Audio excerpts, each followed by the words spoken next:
Agro climatic zones हैं India के। देखिए, जो प्लानिंग कमीशन था जो हमारा 5 ईयर प्लान, 7th प्लान जो था 1985 से लेकर 1990 तक का, जो हमारे पास 7th प्लान था 5 ईयर प्लान का, तो उसमें इंडिया को 15 एग्रो क्लाइमेटिक जोन्स में डिवाइड किया गया था। और इसको किसने डिवाइड किया था? प्लानिंग कमीशन ने। प्लानिंग कमीशन को आज हम नीति आयोग भी कहते हैं। तो देखिए, इसको इंडिया को किन बेसिस पर डिवाइड किया गया था? रेनफॉल के बेसिस पर, क्योंकि अलग अलग जगहों पर अलग अलग क्वांटिटी की रेनफॉल पड़ती है।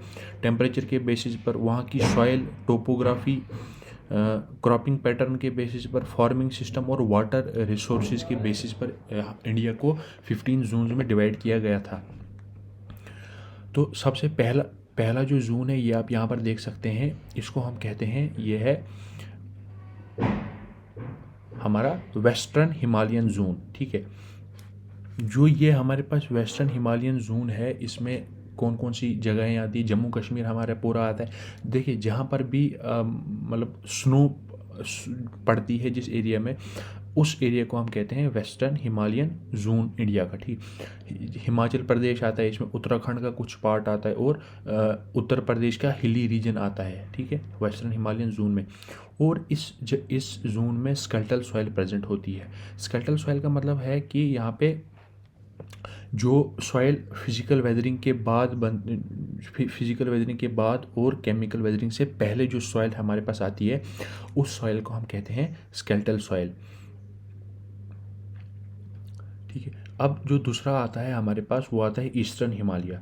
जो हमारे पास ये ईस्टर्न हिमालय, यहाँ पर 7 सिस्टर्स भी हमें ये पता है, ये दूसरा टॉपिक है। यहाँ से 7 सिस्टर्स प्रेजेंट होती हैं, जहाँ पर मेघालय आता है, मिजोरम आता है, नागालैंड आता है, मणिपुर आता है। तो ये एरिया जो है वो हमारा ईस्टर्न हिमालयन आता है। वो JNK वाला, वो उस इलाके को हम कहते हैं वेस्टर्न हिमालयन जोन, इसको कहते हैं हम ईस्टर्न हिमालयन जोन। इसमें देखो, इसमें क्या होता है, देखो जो ईस्टर्न हिमालयन जोन है ना, यहाँ पर रेनफॉल बहुत ज़्यादा होती है। रन ऑफ जो होता है रेनफॉल की, अगर देखो रेनफॉल जब ज़्यादा होगी तो रन ऑफ भी ज़्यादा होगा, जब रन ऑफ ज़्यादा होगा तो सॉइल इरोजन होगा। तो इसकी वजह से यहाँ पर जो लोग होते हैं वो प्रेफर किसको करते हैं? शिफ्टिंग कल्टीवेशन को। देखिए, शिफ्टिंग कल्टीवेशन में हम मतलब देखिए, हम अपने मतलब दूसरे इलाकों में क्या करते हैं? दूसरे इलाकों में मतलब पहले एक क्रॉप लगाई तो फिर दूसरी क्रॉप लगाते हैं उसी लैंड पर। शिफ्टिंग कल्टीवेशन में क्या होता है? एक क्रॉप एक जगह लगाई तो उस लैंड को छोड़ देते हैं, फिर दूसरी लैंड पर उस क्रॉप को लगाते हैं। ठीक है, उसको हम कहते हैं शिफ्टिंग कल्टीवेशन। जो तीसरा रीजन आता है, वो आता है हमारे पास लोअर गंगेटिक प्लेन। जो हमारे पास ये लोअर गंगेटिक प्लेन है, इसमें देखो, इसमें पूरा जितना भी वेस्ट बंगाल का एरिया आता है, तो इस एरिया को हम कहते हैं लोअर गंगेटिक प्लेन। और इसमें एलुवियल सॉइल प्रेजेंट होती है।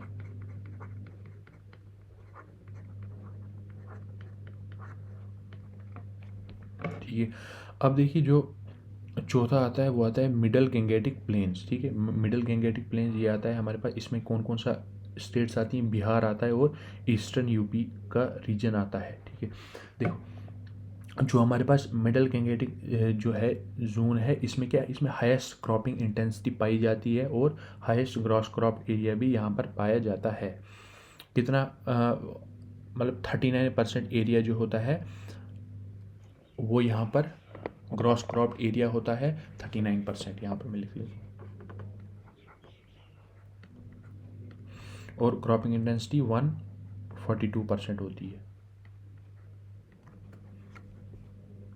अब देखिए, जो हमारे पास अपर गंगेटिक, उसके बाद आता है हमारे पास अपर गंगेटिक प्लेन।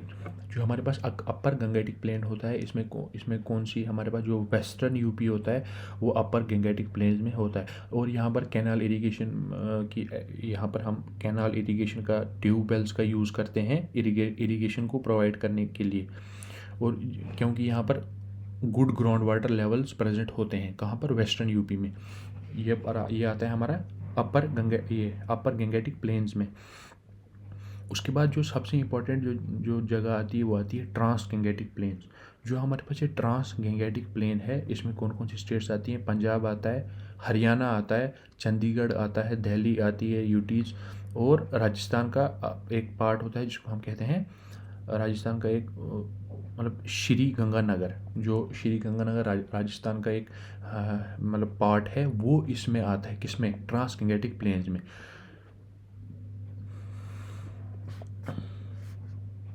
यहाँ पर है राजस्थान का वो पार्ट जो होता है, उसको हम कहते हैं, ठीक है। अब देखिए जो हमारे पास ये इस ट्रांसगंगेटिक प्लेन में हाईएस्ट इरिगेटेड एरिया जो होता है वो पूरे इंडिया का पाया जाता है। हाईएस्ट इरिगेटेड एरिया जो का अगर हमें पूछा जाए वो कहाँ पर होता है, वो ट्रांसगंगेटिक प्लेन्स में होता है। ग्राउंड वाटर यूटिलाइजेशन यहाँ पर मैक्सिमम होती है। कैनाल इरिगेटेड एरिया सबसे ज़्यादा होता है। हाई क्रॉपिंग इंटेंसिटी पाई जाती है। यहाँ पर क्या था, हाईएस्ट क्रॉपिंग इंटेंसिटी यहाँ पर, मतलब इधर सबसे ज़्यादा तो यहाँ पर हाई पाई जाती है, लेकिन अगर हमें पूछा जाए हाईएस्ट कहाँ पर होती है तो वो आएगा हमारे पास मिडल गंगेटिक प्लेन्स में। और नेट साउंड एरिया जो होता है वो मैक्सिमम होता है यहाँ पर ट्रांसगंगेटिक प्लेन्स में। ट्रांसगंगेटिक प्लेन्स के बाद आता है हमारे पास, ये देखिए यहाँ पर eastern plateau and hill zone.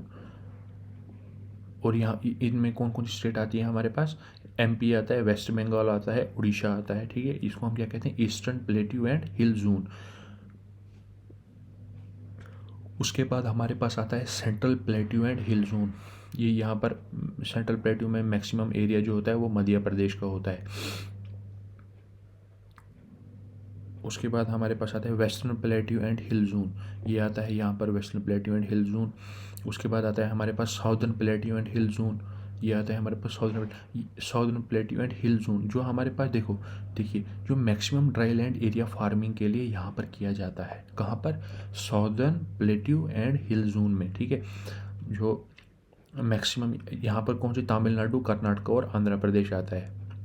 मतलब 81% यहाँ पर हम 81% एरिया जो होता है वहाँ पर ड्राई लैंड फार्मिंग की जाती है, ठीक है।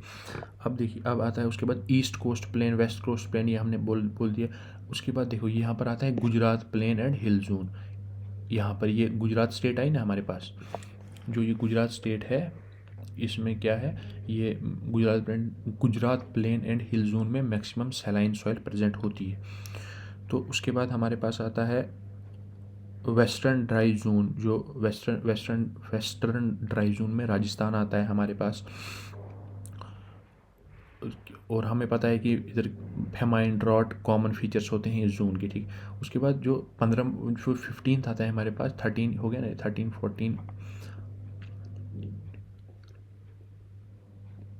14 यहाँ पर आता है। तो और 14 ये है यहाँ पर अपर ये वेस्टर्न यूपी। उसके बाद 15 आता है हमारे पास अंडमान एंड निकोबार आइलैंड, इसको हम कहते हैं आइलैंड जोन। यहाँ पर लार्जेस्ट फॉरेस्ट एरिया पाया जाता है और अंडुलेटिंग सॉइल प्रेजेंट होती है। लार्जेस्ट फॉरेस्ट एरिया अगर हमें पूछा जाए तो किस एग्रोक्लाइमेटिक जोन में होता है, तो वो आइलैंड जोन में पाया जाता है। Thank you. अगर कोई भी आपको डाउट होगा तो आप कमेंट्स